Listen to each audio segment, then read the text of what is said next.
Bihar state में total government MBBS college जो है 12 है।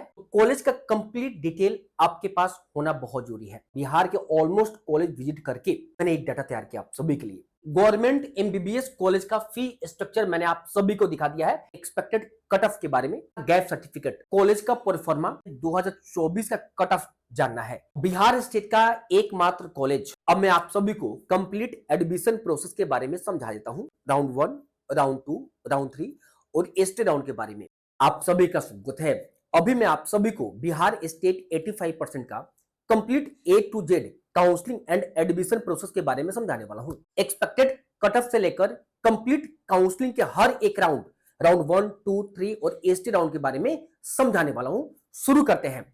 आप सभी को एक बात बता दूं, अगर आप सभी मेरे पर्सनल काउंसलिंग से ज्वाइन होना चाहते हैं तो आप सभी ज्वाइन हो जाइए। गोल एमबीबीएस मोबाइल एप्लीकेशन को डाउनलोड कर लीजिए, लिंक दे रखा है गूगल प्ले स्टोर से, या इस नंबर पे आप सभी क्वेरी करके भी प्लान को परचेज कर सकते हैं।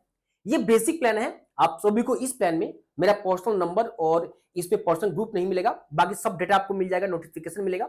अगर आप सभी को लगता है कि नहीं मैं खुद आपका काउंसलिंग ए टू जेड करूं, तो आप सभी गवर्नमेंट एमबीबीएस बीडीएस के लिए ये प्लान परचेज कर लीजिएगा। और ये डिम्ड और प्राइवेट के लिए है। और आप सभी को लगता है कि भैया सिर्फ मुझे आयुष, वेटनरी और नर्सिंग का ही करना है, तो 3499। और आपको लगता है कि नहीं मैं सबका काउंसलिंग करूंगा, एमबीबीएस का भी, बीडीएस का, वेटनरी का भी, आयुष का भी, नर्सिंग का भी कंबाइन, तो 6999। आप सभी गोल एमबीबीएस डाउनलोड कर लीजिए। ए टू जेड कंप्लीट मैं आप सभी का काउंसलिंग खुद करूंगा। शुरू करते हैं। तो देखिए आप सभी, बिहार स्टेट में टोटल गवर्नमेंट एमबीबीएस कॉलेज जो है वो 12 यानी 12 है। और इन 12 में स्टेट कोटा सीट कितना अवेलेबल है आप सभी देखिए। सभी मेडिकल कॉलेज में कितने स्टेट कोटा सीट अवेलेबल है, ये कैटेगरी वाइज है। आप सभी देखिए, ये ईवर का है, ईवर फीमेल का है, एससी का है, एससी फीमेल का है, ST, ST female, EBC, EBC female का, बीसी, बीसी फीमेल, आरसीजी ये गर्ल्स के लिए आता है, कोटा आता है, ठीक है।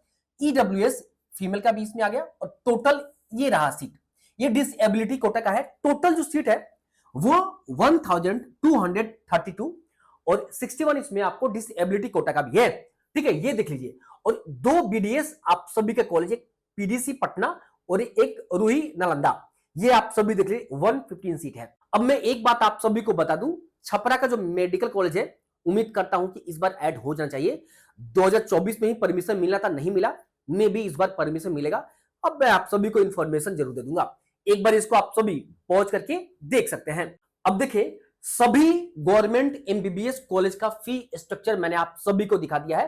पटना का आईजीआईएमएस, नालंदा यानी NMCH, Shri Krishna medical college Muzaffarpur, government medical college Bettiah, ये हो गया नालंदा का, ठीक है। ये डीएमसीएच लहरीसराय हो गया, जवाहरलाल नेहरू मेडिकल कॉलेज भागलपुर का हो गया, अनुग्रह नारायण मेडिकल कॉलेज गया का हो गया, जननायक कर्पूरी ठाकुर मधेपुरा का हो गया, ईएसआईसी पटना का हो, जीएमसी पूर्णिया। ये कंप्लीट फी स्ट्रक्चर एक बार आप सब यहाँ पे वीडियो को पहुंच करके एक बार आप सभी जरूर देख लीजिए। देखो मैंने कहा ना कि अगर आप मेरा पर्सनल काउंसलिंग भी नहीं लेते हैं, जो मैं यूट्यूब पे समझा रहा हूं, इससे आप सभी कंप्लीट समझ में आ जाएगा। बिहार स्टेट के जितने भी 12 कॉलेज है ना गवर्नमेंट का, और 2 बीडीएस और जितने प्राइवेट है, सबसे ज्यादा मेरे गाइडेंस किए हुए बच्चे ही एडमिशन लेते हैं, क्योंकि मेरे से बेहतर गाइडेंस कोई नहीं कर सकता है। मैं डायरेक्ट आपसे फोन पे बात करता हूं, मैं खुद बात करता हूं। जितनी बार आप फोन करेंगे, आपका प्रेफरेंस लिस्ट, कॉलेज का एक डिटेल मैं खुद आपको शेयर करता हूं, हर चीज जो कि आपके लिए जरूरी होता है। इसको देखिए आप सभी, आप वीडियो को पॉज करके एक बार देख सकते हैं। आगे चलते हैं। अभी देखें, ये प्राइवेट मेडिकल कॉलेज है, KMC Katihar, Mata Gujri Kishanganj, NMCH Sasaram, Lord Buddha Saharsa, Madhubani medical college, Netaji Subhash Chandra Bose Bihta, Shri Narayan medical college Saharsa, RDGM Muzaffarpur, और एक 2024 में ओपन किया गया ये कॉलेज है आपका पालीगंज का होगा, हिमालय। 870 सीट ईवर कैटेगरी में है, मुस्लिम माइनॉरिटी में 150, सिख माइनॉरिटी 45, एनआरआई कोटा 185 और टोटल 1250। ये प्राइवेट का मैंने आप सभी को दिखा दिया। प्राइवेट में आप सभी को अगर एडमिशन लेना है तो आप सभी संपर्क कर लीजिएगा, ठीक है। ये सभी प्राइवेट मेडिकल कॉलेज का फी स्ट्रक्चर आप सभी को यहाँ पे tuition fee, hostel fee, mess charge, और ये जो है एनआरआई कोटा के लिए है। एक बार आप सभी अपना बजट देख लीजिए, उस अकॉर्डिंग आप सभी एडमिशन का प्रोसेस करा लीजिएगा। देखो मार्केट में बहुत सारे ऐसे काउंसलर बैठे हैं जो कि आपसे कहेंगे कि मैं आपका एडमिशन करा दूंगा, चाहे आपका रैंक 10 लाख 12 लाख की ही क्यों ना हो। मैं आपको क्लियर कर देता हूं कि उनसे दूरी बना लीजिए। फर्जी तरीके से एडमिशन तो करा देंगे, लेकिन मैं आपको बता दूं आप फंस जाइएगा, क्योंकि प्राइवेट वाले को तो पैसे चाहिए, कोई एडमिशन सीट खाली ना रहे, कैसे भी एडमिशन कर देंगे एनआरआई कोटा किसी तरीके से। तो मैं आपको एक बात क्लियर कर देता हूं, अगर इस तरीके के चंगुल में फंसने जा रहे हैं, एक बार मेरे से संपर्क कर लीजिएगा। कोई पेमेंट मैं आपसे नहीं मांग रहा हूं, नंबर जो दिया था बात कर लीजिएगा, मैं आपको गाइडेंस सही कर दूंगा, मेरा टीम सही गाइडेंस कर देगा आपको। चलिए ये आप सभी देख लीजिए, आगे चलते हैं। अब एक ओवरऑल एक्सपेक्टेड कट ऑफ और आप सभी को एलिजिबिलिटी क्राइटेरिया के बारे में बताता हूं। देखो, बिहार स्टेट का जो वेबसाइट है bceceboard.bihar.gov.in, प्राइवेट मेडिकल कॉलेज के लिए ओपन सीट है, मतलब किसी भी स्टेट से बिलोंग करते हैं आप इसके लिए एलिजिबल है। डोमिसाइल क्राइटेरिया जो है ऑप्शनल या रेजिडेंस, अगर सर्टिफिकेट है यानी डोमिसाइल तो आप सभी एलिजिबल है। अगर यहाँ पे कोई भी गवर्नमेंट इंप्लॉय अगर आप हैं या पीएसयू से या ward of Bihar state employ किसी भी है, other state posted in Bihar में है, तब आप सभी एलिजिबल है। अगर आप 4-5 साल से वर्किंग कर रहे हैं, एक बार संपर्क कर लीजिएगा, मैं आपको डॉक्यूमेंट देकर बता दूंगा, ठीक है। अब मैं आप सभी को बताता हूं एक्सपेक्टेड कट ऑफ के बारे में। तो देखो मैं आपको बता दूं, ये जो आप सभी स्क्रीन पर देख रहे हैं, ये आप सभी देखें, ये 2024 का है, और ये मार्क्स को आप सभी मत देखिएगा, मार्क्स का कोई वैल्यू नहीं आज की डेट में, ठीक है। ये मार्क्स से 100 नंबर भी कम जा सकता है। अब यहाँ पे जो आप सभी रैंक देख रहे हैं, ऑल इंडिया रैंक जो पिछली बार हुआ था, all India rank, all India rank मैंने पिछली बार वीडियो में कहा था कि जो रैंक ऑल इंडिया देख रहे हैं इससे हाई कट ऑफ नहीं जाएगा, बेंचमार्क यही रहेगा। हाँ, इससे लो कट ऑफ जरूर जाएगा। ये जो आप सभी रैंक देख रहे हैं, अब कितना जाएगा, अगर ईवर का 25,597 है, अगर छपरा वाला स्टार्ट हो जाता है तो उम्मीद करते हैं 27 के तक भी जा सकता है, 27.5 के तक भी जा सकता है, 28 के तक भी जा सकता है, या 29 के तक भी जा सकता है। डिपेंड करेगा कि बिहार स्टेट के कितने students MCC all India Kota में एडमिशन करा लिए हैं।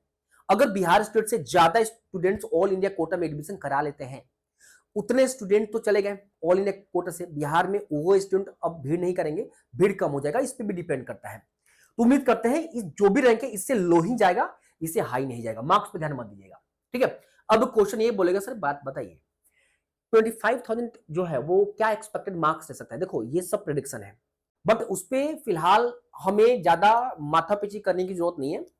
रैंक देख लेना आप, रैंक इंपॉर्टेंट है, जो रैंक मैं आपको बता रहा हूं ना, नोट डाउन कर लेना, इससे हाई कट ऑफ कभी नहीं जाएगा, इससे लो ही कट ऑफ रहेगा। चलिए ये मैंने आप सभी को बता दिया। एक बार प्राइवेट का मैं आपको बता दूं, ये रहा प्राइवेट का ईवर का 1,45,291 पे 230 मार्क्स पे आपको हिमालय पालीगंज मिला था। ये एनआरआई का 13,82,846 128 पे एनआरआई कोटा से मिला था।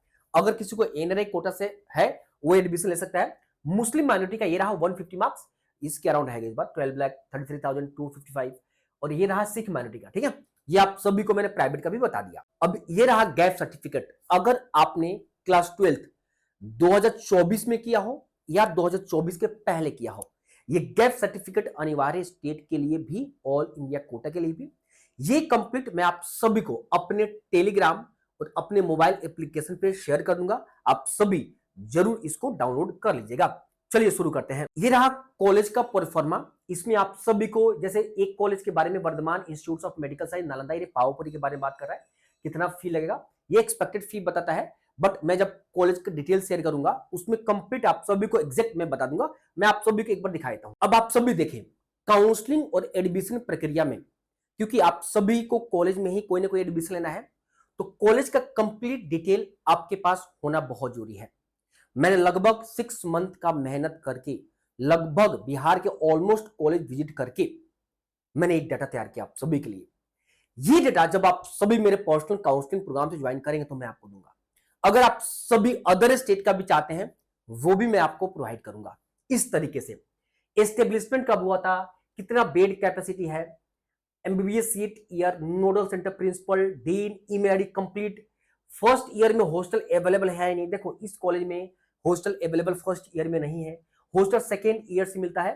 फिलहाल फर्स्ट ईयर में जब आप एडमिशन लेंगे तो आप सभी को पीजी आउटसाइड में लेना पड़ेगा पेइंग गेस्ट के तौर पे, मेरी बात समझ है ना। अब आपको जब पता ही नहीं है कि जिस कॉलेज में आप जा रहे हैं वहां पे हॉस्टल फैसिलिटी है या नहीं है, और आप माइंड में सेट करके तो चले हैं कि हॉस्टल मिल जाएगा, फिर बाद में दिक्कत तो 10,000 का महीना आपको देना पड़ेगा घर से 1 साल के लिए। ये सब मैं आपको प्रोवाइड करूंगा। फी स्ट्रक्चर, कितने किलोमीटर एयरपोर्ट से है, रेलवे स्टेशन से है, कौन सा रेलवे स्टेशन, कौन सा एयरपोर्ट, ठीक है। उसके बाद पीजी अवेलेबल है, बॉन्ड नहीं है, फिर ओल्ड इंफ्रास्ट्रक्चर। और आप सब भी देखें क्या क्या एडवांटेज क्या है, पढ़ लो इसको। डिसएडवांटेज क्या है पूरा मैंने लिख रखा है। यहां पे देखो स्टूडेंट्स फेयरली सेटिस्फाइड है, उतना अच्छे सेटिस्फाइड नहीं रहते हैं। क्यों? यहां पे प्रॉपर लिखा हुआ है। हॉस्पिटल इंफॉर्मेशन, पेशेंट फ्लो बहुत ज्यादा है लेकिन नो डाउट, ठीक है।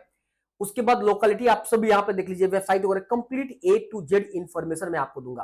और मैं आपको बता दूं इस तरीके से सभी मेडिकल कॉलेज का आपके स्टेट का मैं दूंगा। जितने भी 12 मेडिकल कॉलेज हैं उन सब का डिटेल मैं आपको दूंगा, गवर्नमेंट का, प्राइवेट का भी, अदर स्टेट का भी चाहिए वो भी आपको प्रोवाइड करूंगा। और प्रोवाइड क्या करूंगा, गोल एमबीबीएस मोबाइल एप्लीकेशन डाउनलोड कर लीजिए, मेरा कोर्स आप परचेज कर लीजिए, वहां पे खुद आप सभी को सभी कॉलेज का डिटेल मिल जाएगा। किसी भी काउंसलर से ज्वाइन करना सबसे पहले उसको कॉलेज का इस तरीके से डिटेल जरूर मांग लेना, वो आपको डिटेल नहीं देंगे। पूरे इंडिया में एक मैं ही डिटेल आपको दे सकता हूं, क्योंकि मैंने बहुत मेहनत करके कॉलेज विजिट किया है और बच्चों से बात करके बनाया है। आगे चलिए, अब स्टूडेंट्स और पेरेंट्स का ये रहता है कि सर मुझे 2024 का कट ऑफ जानना है, कौन सा कॉलेज कितने रैंक पे सिलेक्शन हुआ था, ये कंप्लीट मैं आप सभी को प्रत्येक कॉलेज का दे दूंगा। यहाँ पे आईजीआईएमएस का हो गया, category wise first round, second, mop up, stay, और कुछ सीट बच गया था तो यहाँ पे हुआ था, जबकि इसमें कोई सीट नहीं बचा हुआ था, ठीक है। कुछ कॉलेज में सीट बचा हुआ था, ये हो गया आपका पीएम, ये एनएमसीएच का। इस तरीके से पूरे कॉलेज का मैं आपको प्रॉपर कट ऑफ 2024 का प्रोवाइड करूंगा। पर इसको आप देख लीजिए ना, यहाँ पे भी कोई दिक्कत, एक बार देख लीजिए ना, पूरा मैं दिखाया था, स्क्रीनशॉट ले लीजिएगा, ठीक है। एक बार देख लीजिए आप सभी। दरभंगा का हो गया, ये आपका जवाहरलाल नेहरू भागलपुर का हो गया, ये आपका श्री कृष्ण एसके एमसीएच का मुजफ्फरपुर का हो गया, ये हो गया आपका वर्धमान, ये वर्धमान है, ये भगवान हो गया, ये वर्धमान है, ठीक है। ये टाइपिंग मिस्टेक है, ठीक है, इसको कंसिडर मत कीजिएगा। ये एसआईसी का हो गया, ये आपका हो गया अनुग्रह नारायण मगध मेडिकल कॉलेज गया का हो गया, ये आपका हो गया बेतिया का हो गया, ये मधेपुरा का हो गया। एक बार आप सभी ने स्क्रीनशॉट ले लीजिए, ठीक है, या वीडियो को पॉज कर देख लीजिए। ये पूर्णिया का हो गया। अब बिहार स्टेट का एकमात्र कॉलेज, मतलब ईएसआईसी, यहाँ पे जो बिहार स्टेट से काउंसलिंग होता है, बस इसी कॉलेज में एक बॉन्ड है 1 साल का, ठीक है।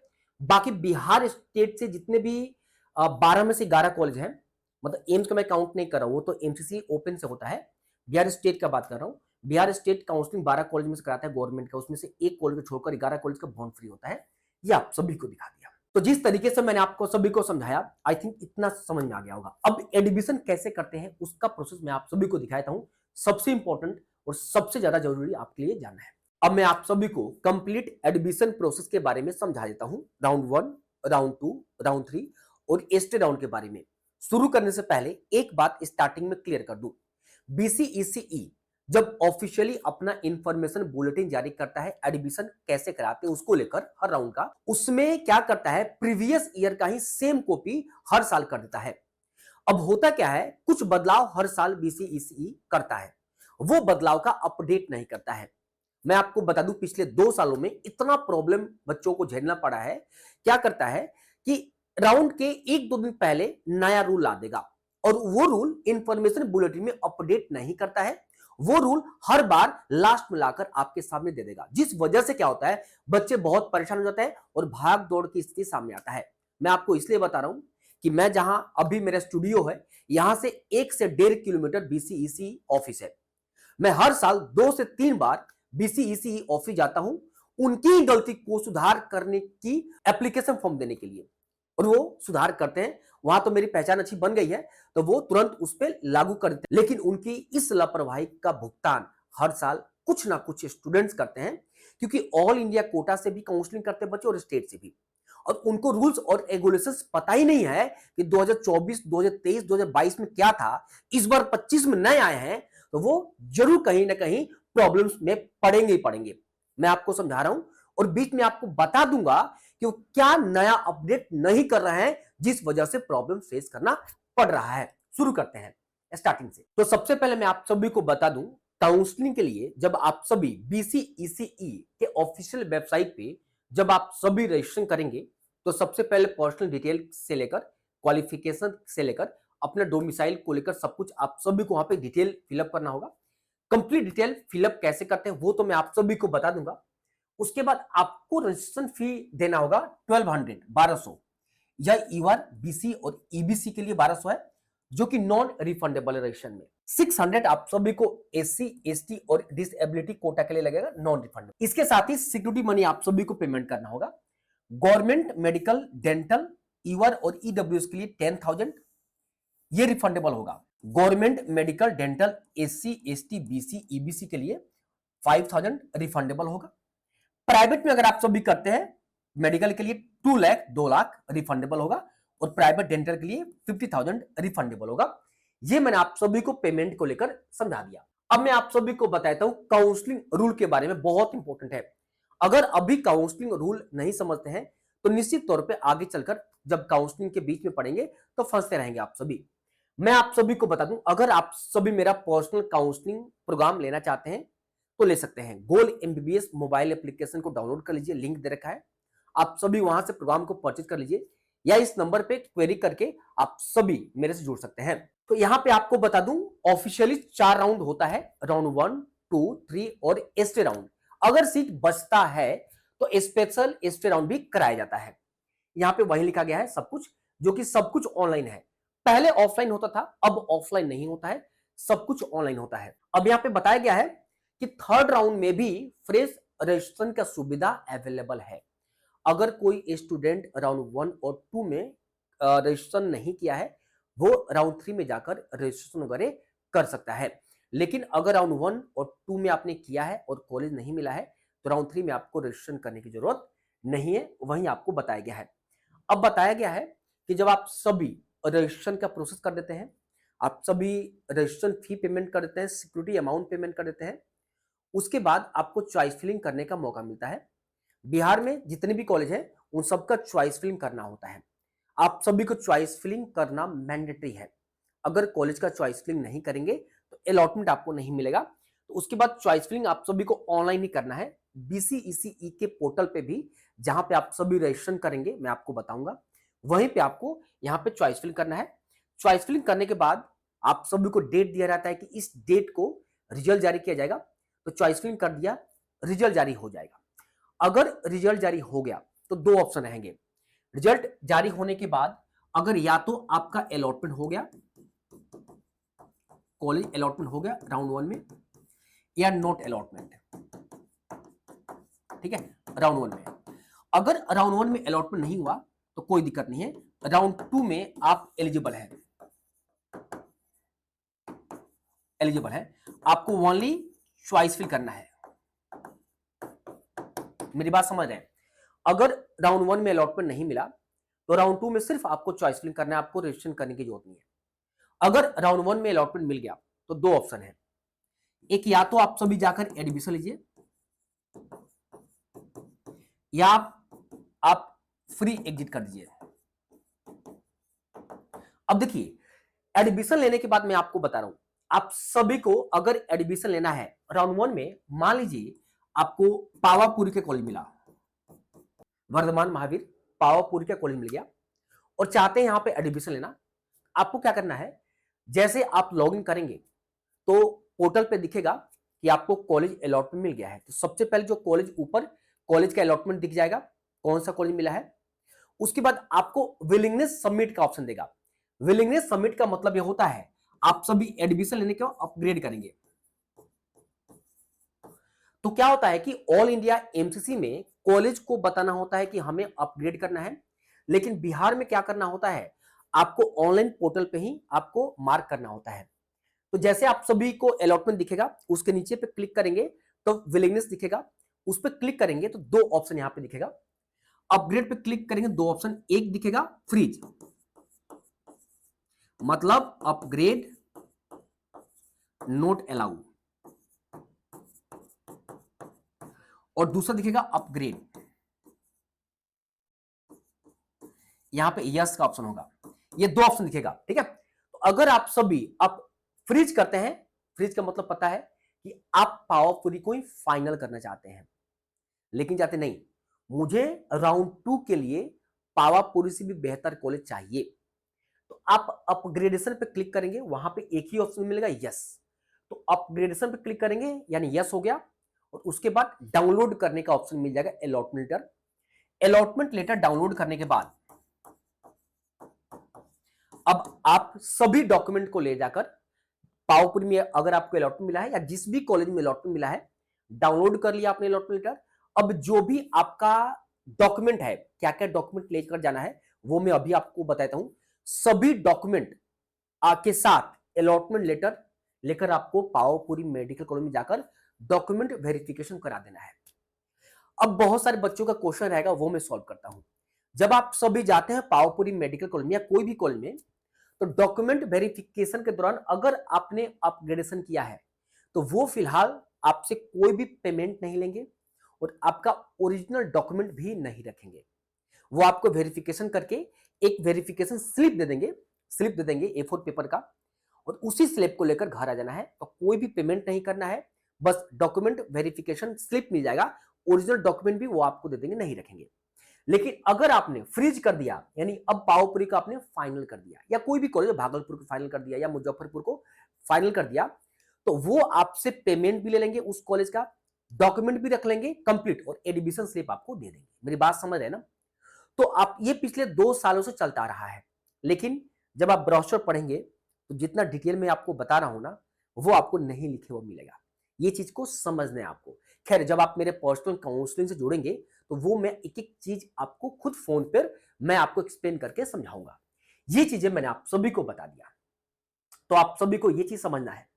अब क्या होगा, राउंड 1 में आपने अपग्रेडेशन कर दिया, तो राउंड 2 में आपको सिर्फ चॉइस फिल करना है। चॉइस फिल क्या करना, ऑटो अपग्रेडेशन होता है। मतलब मान लीजिए आपने नंबर 1 पे पीएमसीएच दिया, 2 आईजीआईएमएस दिया, 3 पे एनएमसीएच दिया, 4 पे आपने दरभंगा मेडिकल कॉलेज दिया था, और मान लो आपने 5 पे पावरपुर दे दिया था या भागलपुर, जो भी आपके मन में, मतलब 5 ही कॉलेज दे दिया था, तो होगा क्या, और उसके नीचे बाकी कॉलेज था, तो होगा क्या, नीचे वाले कॉलेज ऑटोमेटिक हट जाएगा। और अब ऑटो अपग्रेडेशन मतलब होता है कि पावरपुरी के साथ साथ ऊपर की कॉलेज ऑटोमेटिक वो अपग्रेडेशन में चला जाएगा। मेरी बात को आप समझ गए ना? ठीक है। हालांकि पिछली बार क्या किया था, ऐड वगैरह करने का भी मौका दे दिया था, 2023 में नहीं दिया था। ठीक है। मैं तो काफी क्लोज से काउंसलिंग को देखता हूं और करता भी हूं। ठीक है। जो मैं आपको बता रहा हूं उसको समझ से चलिए। अब ये लाइन वही सब आपको समझा रहा है। एक बार यहाँ रिटेन का मतलब वो होता है, रिटेन का मतलब आपको बताता हूं, जैसे मैंने कहा ना कि जब आप सभी अपग्रेडेशन पे क्लिक करेंगे यस पे, और आप सभी जाकर कॉलेज में डॉक्यूमेंट वेरिफिकेशन और कराकर डॉक्यूमेंट स्लिप लेकर घर आ जाएंगे और राउंड 2 का वेट करेंगे, उसी को रिटेन कहते हैं। मतलब आपने पावरपुरी को रिटेन कर लिया है। अगर मान लीजिए राउंड 2 में कोई कॉलेज नहीं भी मिलता है, तो पावरपुरी तो आपके पास है ना रिटेन, वहां तो आप सभी पढ़ाई कंटिन्यू कर सकते हैं। मेरी बात समझ में आई कि नहीं? चलिए उसी को रिटेन करते हैं। अब देखिए यहाँ पे जैसे मैंने कहा ना कि अपडेट नहीं करता है अपने ब्रोशर को, और गलती है इसमें। जैसे मैं आपको एक एग्जांपल देता हूं, यहां पे लिखा है कि अपग्रेडेशन में यस और नो, यस का तो ऑप्शन रहता है बट नो का ऑप्शन नहीं रहता है। यहां पे देना चाहिए फ्रीज, फ्रीज का ऑप्शन, पहला पॉइंट। अब बच्चे नो ढूंढेंगे, फ्रीज है, समझ में नहीं आएगा। सेकेंड पॉइंट, यहां पे लिखा है कि अगर आप सभी को कॉलेज अलॉटमेंट हो जाता है तो आप सभी प्रॉपर डाउनलोड करके अलॉटमेंट लेटर और ओरिजिनल डॉक्यूमेंट के साथ जो भी अलॉटेड कॉलेज हो वहां विजिट करें। बातों से लिखा है। उसके बाद लिखा है, हाइड करके लिखा है कि आपका वहां फी जमा हो जाएगा और डॉक्यूमेंट जमा हो जाएगा। उसके बाद जब सेकेंड राउंड में आपका कॉलेज अलॉट होगा तो वापस राउंड 1 अलॉटेड कॉलेज में जाकर डॉक्यूमेंट वापस ले और पैसा ले, जो कि सरासर गलत है। इस लाइन को, यह सरासर गलत है। 2023 और 24 में मैं आप सभी को बता दूं, अगर आपने अपग्रेडेशन राउंड 1 से 2 में कर दिया है तो ना तो कॉलेज वाला फी लिया है कॉलेज का, और ना ही आपका ओरिजिनल डॉक्यूमेंट रखा है। सिर्फ और सिर्फ वेरीफाई करके आपको वेरिफिकेशन स्लिप दे दिया है। फिर यहां पे कैसे लिख सकता है कि in case upgrade seat allotted in round 2, देखो यहां पे क्या लिखा है, राउंड 2 में अगर अपग्रेड हो गया, the candidate will have to collect their all submitted original document from round 1 reporting center and then we'll have to report physically to the reporting center within the scheduled period as printed on the provisional allotment round 2। अभी सरासर गलत है। अब आप पढ़ेंगे तो आपको क्या समझ में आएगा। मैं इसको लेकर कई बार एप्लीकेशन दे चुका हूं, लेकिन वो कहते हैं हाँ मैं अपडेट करता हूं, लेकिन अपडेट करते ही नहीं है। बहुत सारी ऐसी गलतियां हैं। खैर कोई बात नहीं, मैं आपको गाइड करूंगा। तो जो मैं आपको कहूंगा ना, एकदम ब्लाइंडली आप मेरे पे भरोसा कर लेना, कोई भी गलती का संभावना नहीं है। मेरी बात समझ लेना, ऐसे बहुत सारी गलतियां ब्राउज़र में है। अब मैं आपको बता दूं, अब यहाँ पे लिखा है, जब पढ़ेंगे कि जब आप सभी को कॉलेज राउंड 1 में अगर अलॉट हो जाता है, यहां पे लिखा होता है कि अगर राउंड 1 में कॉलेज अलॉट हो जाता है, लेकिन आप चाहते हैं फ्री एग्जिट करना, तो इसके ब्रोशर में क्या लिखा होता है कि आपको पहले कॉलेज में जाकर रिपोर्टिंग करना है, डॉक्यूमेंट वेरीफाई कराकर आप वहां पे कहें कि हमको एडमिशन नहीं मिला है, तब फ्री एग्जिट माना जाएगा। और फिर आगे लिखता है कि नहीं, अगर आप सभी ऑटो अपग्रेडेशन कर देते हैं और कॉलेज नहीं भी जाते हैं तब भी कोई दिक्कत नहीं है, उसको फ्री एग्जिट माना जाएगा। मतलब दोनों बात लिख देता है। तो इसका मतलब मैं आपको समझा देता हूं, अगर राउंड 1 में सीट मिल गया और आप चाहते हैं नहीं जाना तो फ्री एग्जिट कर सकते हैं। फ्री एग्जिट का मतलब यह होता है कि सिक्योरिटी मनी राउंड 1 में आपका जब्त नहीं किया जाएगा, राउंड 2 के लिए एलिजिबल है, सिर्फ आपको चॉइस। मेरी बात आप समझ गए ना? या कई बार डाउट ये होता है, राउंड 1 में कॉलेज अलॉट हो गया और कई बार बच्चे अपग्रेडेशन पे यस पे क्लिक कर देते हैं और अलॉटमेंट लेटर डाउनलोड कर लेते हैं, फिर वो डर जाते हैं कि भैया मुझे तो एडमिशन नहीं लेना है, तब मैं क्या करूं? कोई दिक्कत नहीं है। अगर राउंड 1 में आपको कॉलेज मिला हो या नहीं मिला हो, आपने ऑटो अपग्रेडेशन पे क्लिक करके अलॉटमेंट लेटर डाउनलोड कर लिया हो या नहीं किया हो, कोई दिक्कत नहीं। आप चाहें तो फ्री एग्जिट कर सकते हैं। राउंड 2 के लिए एलिजिबल आप हैं। राउंड 2 में सिर्फ आपको चॉइस फिलिंग करना है और अगर अलॉटमेंट होगा आपके रैंक तक, अलॉटमेंट मिलेगा। आई थिंक आप सभी को यह पूरा मामला समझ में आ गया होगा। जो मैं आपको बता रहा हूं उसको ही बस समझते चलिए, बाकी आपको दिक्कत कभी भी नहीं होगा। आगे देखिए, अब यहां पर document verification, then in such case the round 1 allotted seat will be cancel. वही कहा जा रहा है कि अगर आप सभी अलॉटमेंट राउंड 1 में हो जाता है, ऑटो अपग्रेडेशन यस भी क्लिक कर लेते हैं, लेकिन आप कॉलेज में विजिट नहीं करते हैं, एडमिशन नहीं लेते हैं, तो आपको राउंड 1 अलॉटेड सीट को कैंसिल कर दिया जाएगा और उसको फिर से राउंड सेकेंड में आपको चॉइस फिल करना पड़ेगा। नल एंड वॉइड यहां पे शो करना शुरू कर दिया, यहां पे कहीं लिखा होगा। तो नल एंड वॉइड का मतलब आपका चॉइस फिलिंग को रिमूव कर देगा बीसीसी और फिर से राउंड 2 के लिए आपको चॉइस फिल करना पड़ेगा। यही यहां पे समझाया गया है। और आप सभी चाहें तो फिर से नया प्रेफरेंस लिस्ट यानी चॉइस फिलिंग कर सकते हैं। अब मैं आप सभी को बताता हूं कि राउंड 1 तो मैंने समझा दिया, अब राउंड 2 के लिए कौन कौन से स्टूडेंट्स एलिजिबल हैं। सबसे पहले यहां पे देखो क्या लिखा है। अगर राउंड 1 में आपको सीट अलॉटमेंट किया गया था, मैंने एग्जांपल दिया था ना, अगर आपको पावोपुरी का कॉलेज अलॉट किया गया बट आपने जाकर कॉलेज में रिपोर्टिंग ही नहीं किया, तो फ्री एग्जिट माना जाएगा। यहां पे फ्री एग्जिट माना जाएगा, मतलब आप उसको स्वेच्छा से फ्री एग्जिट, फ्री मतलब सिक्योरिटी मनी आपका जब्त नहीं किया जाएगा, उसके साथ आप एग्जिट हो गए हैं, मतलब राउंड 2 के लिए आप एलिजिबल हैं, सिर्फ आपको चॉइस फिलिंग करना है। यहाँ पे 2 नंबर यह बताया गया कि अगर आपको सीट अलॉट राउंड 1 में किया गया, जैसे पावरपुरी अलॉट किया गया और मैंने कहा ना कि अलॉटमेंट देखा, विलिंगनेस आप यानी अपग्रेडेशन यस आपने कर दिया है, लेकिन उसके बाद भी आपने रिपोर्ट नहीं किया, तब भी कोई दिक्कत नहीं है। राउंड 2 के लिए आप एलिजिबल हैं, आप सिर्फ चॉइस फिल कर सकते हैं। राउंड 3 में अगर राउंड 1 में आपको कॉलेज मिला, आपने अपग्रेडेशन यस करके आप राउंड 2 के लिए अपग्रेडेशन कर दिए हैं, तब भाई आप राउंड 2 के लिए एलिजिबल हैं। राउंड 2 में आप सभी को कहा ना, ऑटो अपग्रेडेशन का ऑप्शन अब आपको मिलेगा। ऑटो अपग्रेडेशन का ऑप्शन उन्हीं को मिलेगा जो राउंड 1 में एडमिशन ले लिए हैं और अपग्रेडेशन का चुनाव किया है, मतलब पावरपुरी मिल गया है। तो अगर आपने प्रेफरेंस में पीएमसी पहले दिया है, सेकंड में एनएमसीएच, सॉरी आईजीआईएमएस, थर्ड में एनएमसीएच, फोर्थ में डीएमसीएच और फिफ्थ पे पावरपुरी, तो यही 5 कॉलेज आपको मिलेगा। नीचे के कॉलेज जो दिए हैं वो रिमूव हो जाएगा, इसी को ऑटो अपग्रेडेशन कहते हैं। लेकिन ये 2 पॉइंट में अगर आपने रिपोर्ट करके एडमिशन नहीं लिया है तो आपको फ्रेश चॉइस भी करने का मौका मिलेगा, मतलब आप चाहे तो पूरे कॉलेज को अरेंज फिर से दोबारा कर सकते हैं, जैसे राउंड 1 में आपने किया। यहां पे दिया गया whose round 1 counselling allotted seat cancel due to any, मतलब डॉक्यूमेंट वेरिफिकेशन कराने जाते हैं, किसी डॉक्यूमेंट कमी होने की वजह से रिजेक्ट कर दिया जाता है, तब भी आप राउंड 2 के लिए एलिजिबल हैं। खैर कोई बात नहीं, मेरे से जुड़ेंगे तो कंप्लीट एक एक डॉक्यूमेंट मैं आपको खुद देखूंगा, और अगर मैं आपको कह दिया कोई दिक्कत नहीं होगा, कोई दिक्कत नहीं हुआ, हर साल ऐसा होता है, ठीक है। Who have not been allotted in, अगर राउंड 1 में कोई भी कॉलेज अलॉट नहीं हुआ है तो राउंड 2 के लिए आप सभी एलिजिबल है। ये पूरा डिटेल मैंने आप सभी को समझा दिया, इसको आप सभी समझते रहिए, ठीक है। आगे लिखा गया है, before downloading provisional seat allotment order it is necessary for those candidate who want to upgrade. वही बात बार बार ब्रोशर में रिपीट करेगा, तो आपको प्रोविजनल अलॉटमेंट लेटर डाउनलोड करने से पहले आपको ये कंसेंट पूछेगा कि अपग्रेड करना चाहते हैं या फ्रीज करना चाहते हैं, ठीक है। तो आप सभी को मैंने उसको लेकर समझा दिया यहाँ पे कंप्लीट, अब आप सभी को पता है, ठीक है। चलो अगर मान लीजिए कि बहुत सारे बच्चे एडमिशन ले लिए हैं, सिक्योरिटी अमाउंट जो 10,000, 5,000, 2 लाख प्राइवेट के लिए, 50,000 डेंटल के लिए है, तो वो जिस अकाउंट से पेमेंट करते हैं उसी अकाउंट में ऑटोमेटिक आ जाता है। तो मैं कोशिश करता हूं बच्चों को समझाने का कि डेबिट कार्ड या नेट बैंकिंग का यूज करें। क्रेडिट कार्ड का यूज करते हैं तो कई बार फंस जाता है। आगे चलते हैं। अब यहां फर्स्ट राउंड जो मैंने समझा दिया, अब फर्स्ट राउंड में क्या क्या डॉक्यूमेंट रिक्वायरमेंट है वो आप सभी एक बार देख लीजिए। सबसे पहले ओरिजिनल एडमिट कार्ड, नीट का एडमिट कार्ड आपके पास होगा। रिजल्ट आप सभी को लेकर जाना है। Print out of choice filling, choice fill जब आप करिएगा तो प्रिंट आउट आपको मिलेगा लॉक करने पे, वो आपको लेकर जाना है। प्रोविजनल अलॉटमेंट ऑर्डर का, जैसे कौन सा कॉलेज अलॉट हुआ है, मैंने कहा ना कि अपग्रेडेशन या फ्रीज करके डाउनलोड कर लीजिएगा उसको। Passing certificate, marksheet, admit card, equivalent examination, ये सब लेकर जाना है इसमें से कोई भी। Passing certificate, marksheet, admit card of intermediate और इक्विवेलेंट एग्जामिनेशन, कोई भी आप सभी को लेकर जाना है। रेजिडेंस मतलब डोमिसाइल सर्टिफिकेट होना चाहिए। स्टेट में डोमिसाइल सर्टिफिकेट रिक्वायरमेंट होता है, ऑल इंडिया कोटा में नहीं होता है। कास्ट सर्टिफिकेट होना चाहिए। मैं आपको बता दूं काउंटर साइन जो है वो आपका डीएम या एसडीओ का होना मैंडेटरी है।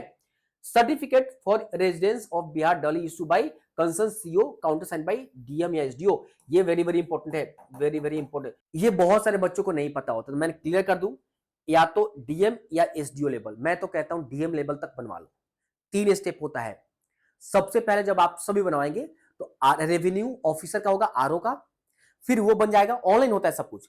फिर उसके बाद दोबारा अप्लाई करेंगे एसडीओ का, ये एसडीओ, फिर एसडीओ बनकर आ जाएगा, फिर दोबारा अप्लाई डीएम का करेंगे तो बन जाता है। बहुत इजी होता है, सब ऑनलाइन होता है। काउंटर साइड ऑनलाइन ही होते हैं, आपको ऑफलाइन बनवाने की जरूरत नहीं है। किसी भी नियर साइबर कैफे में जो थोड़ा अच्छे लेवल पे काम कर रहे हैं उनसे पता कर लीजिएगा, वो आपको बना कर दे देंगे। ठीक है, चलिए सभी ओरिजिनल डॉक्यूमेंट आप सभी को लेकर जाना है, जो भी यहाँ पे लिखा गया है।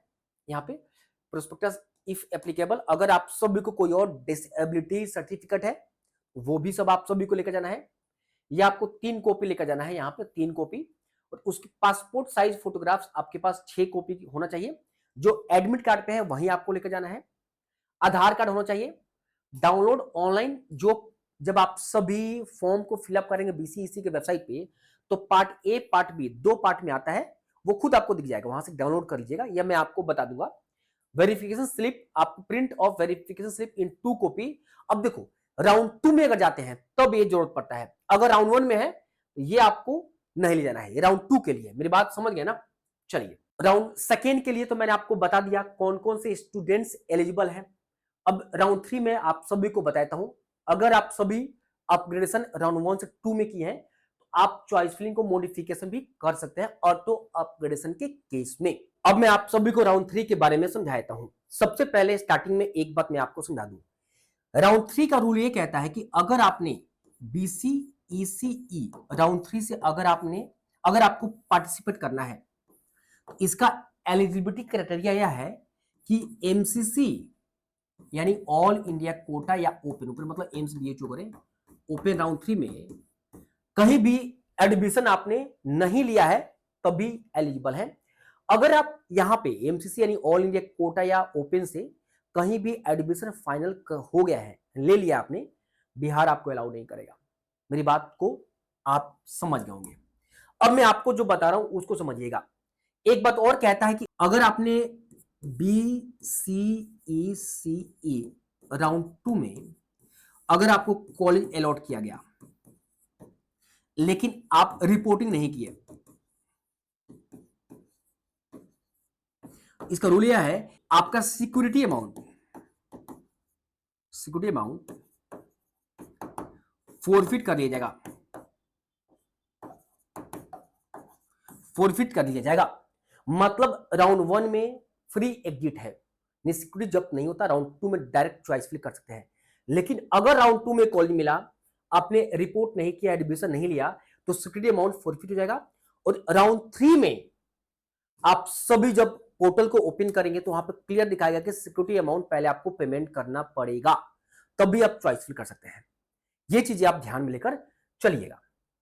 यहां पे आपको बताया गया है, यहां पे देखिए क्लियरली, ये चीज मैंने आपको समझा दिया, ये चीज समझिएगा।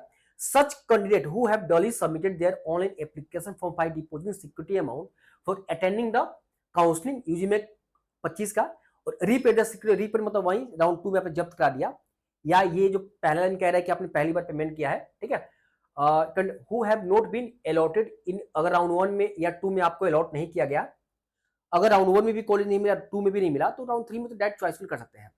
लेकिन अगर राउंड 1 में नहीं मिला, छोड़ दिया, तब कोई दिक्कत नहीं है। राउंड 2 में अगर मिला, छोड़ा, तो फिर सिक्योरिटी अमाउंट आपको पेमेंट करना पड़ेगा, वो यहाँ पे आपको बताया गया पूरा। इसको एक बार आप सभी पढ़ लीजिएगा, मैंने प्रॉपर एक बार इसको समझा दिया, पहले से लेकर अभी तक इसको पूरा रिलेट कर लीजिएगा, आपको समझ में आ जाएगा। ये वही कह रहा है, such candidate who have been allotted seat in round 2 counselling and give their updation yes for round 3 counselling and complete document verification, they can also edit their previous field choice but can not delete their, मतलब कह रहा है, मैंने कहा ना, सब समझा दिया मैंने आपको, मैंने कहा ना कि अगर राउंड 2 में आपने फिर से क्या किया, राउंड 1 से राउंड 2 में अपग्रेड किया कॉलेज, राउंड 2 से राउंड 3 में अपग्रेडेशन करने का मौका मिलता है, तो राउंड 2 में एडमिशन लेने के बाद अगर राउंड 3 में आप अपग्रेड करते हैं, तो आप सभी को ऑटो अपग्रेडेशन का मौका मिलता है। उसमें आप इंटरचेंज कर सकते हैं, लेकिन डिलीट नहीं कर सकते आप। हाँ, ऐड करने का मौका 2024 में दिया था, इस बार भी देना चाहिए। मेरी बात समझ रहे हैं या नहीं समझ रहे, बट डिलीट करने का ऑप्शन ऑटो अपग्रेडेशन में नहीं लगेगा। वो राउंड 2 में भी लागू होता है, राउंड 3 में, राउंड 1 में भी लागू होता है, राउंड 2 में भी लागू होता है। ये चीजें आई थिंक आप सभी को समझ आ गया होगा। यहाँ पे वही कह रहा है, such candidate who get allotted a seat in MBBS BDS course through round 3 counseling and does not take admission on their allotted seat after doing document verification or due to any reason does not report to their reporting center for document verification, their security deposit amount will be forfeit and will not be eligible for admission in A-stay round. A-stay round वही है, all India Kota का rule same यहाँ पे लगा दिया। अगर round 3 में college मिला और आपने छोड़ दिया, तब आप A-stay राउंड से बाहर हो जाएंगे। मतलब मैं फिर से एक बार ओवरऑल समझाता हूं, अगर राउंड 1 में कॉलेज मिला तो फ्री एग्जिट था, आपको कोई पेनाल्टी नहीं लगा, राउंड 2 के लिए डायरेक्ट एलिजिबल है, सिर्फ चॉइस भी करना है। राउंड 2 में अगर आपको सीट मिल गया और छोड़ दिया, राउंड 3 में क्या होगा, आपको सिक्योरिटी अमाउंट फिर से पेमेंट करना पड़ेगा। अगर राउंड 3 में आपने सीट छोड़ा, तो मैं आप सभी को इतना ही बता दूं कि आपको एस्ट्री राउंड, अगला राउंड से बाहर कर दिया जाएगा। अब कुछ बच्चे बोलेंगे सर अगर राउंड 1 में भी सीट नहीं मिला, 2 में भी नहीं मिला, 3 में भी नहीं मिला, कोई दिक्कत नहीं है, एस्ट्री राउंड के लिए आप सभी एलिजिबल है। ये मैंने आप सभी को बता दिया, ये पूरा एक बार आप सभी पढ़ लीजिएगा, ठीक है। यहाँ पे मैंने आप सभी को सुना दिया। अब एस्ट्री राउंड के लिए वही बच्चे एलिजिबल है जिनको अभी तक कहीं से भी सीट नहीं मिला है। Stray round counselling will be conducted online, यहाँ भी होगा, ठीक है। राउंड 3 में सीट बच गया, उसको पूरा करने के लिए यहाँ पे होगा, ये भी ऑनलाइन होगा। फ्रेश ऑनलाइन रजिस्ट्रेशन भी यहाँ पे अलाउ है, लेकिन वही कर सकते हैं जिनको सीट अभी तक नहीं मिला या जो अभी तक रजिस्टर नहीं कर सकते हैं, नहीं किए हैं। यहाँ पे candidate for appearing in stray round online counselling for undergraduate medical admission counselling UG MAC who are not admitted any medical dental college of India, मतलब चाहे ऑल इंडिया कोटा एमसीसी हो, वहां से क्या होता है डॉक्यूमेंट आ जाता है। अगर वहां एडमिशन लिया है तो आप इसके लिए एलिजिबल नहीं है। लिखा गया है admitted on MBBS BDS seat 2 UG MAC 25 round 1 counselling के लिए आप सभी यहाँ पे एडमिशन ले लिए हैं, तो आप एलिजिबल नहीं है। Admission through all India quota on the basis of round 1 2, तब भी आप एलिजिबल नहीं है। Admitted through NEET round 1 2 round 3 stray round counselling conducted by other state, तब भी आप एलिजिबल नहीं है। Allotted on MBBS BDS seat through UG mac round 3 counselling, तब भी आप एलिजिबल नहीं है।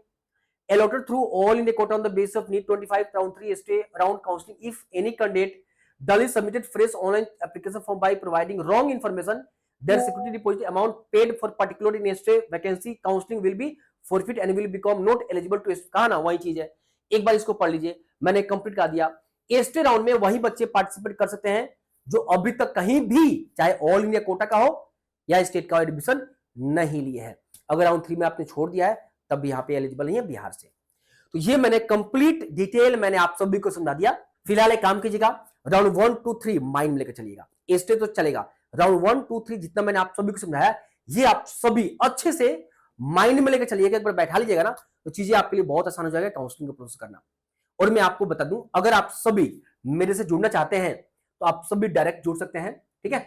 आप सभी का complete guidance A to Z मैं आपका करूंगा। यानी आप अगर मेरे से जुड़ जाते हैं, आपकी रिस्पॉन्सिबिलिटी अब मेरा, तो आपका रिस्पॉन्सिबिलिटी जो है कंप्लीट मैं लूंगा, ठीक है। तो यहां पे देखिए एक बार आप सभी, ये प्लान कुछ है, ये बेसिक प्लान है। तो बेसिक प्लान में आप सभी को बता दूं, मेरा कॉलिंग असिस्टेंस आपको नहीं मिलेगा, ठीक है, यहां पे नहीं मिलेगा। सिर्फ आपको डाटा वगैरह मिल जाएगा और व्हाट्सएप नोटिफिकेशन वगैरह मिलेगा 1 ट्रिपल 9 में।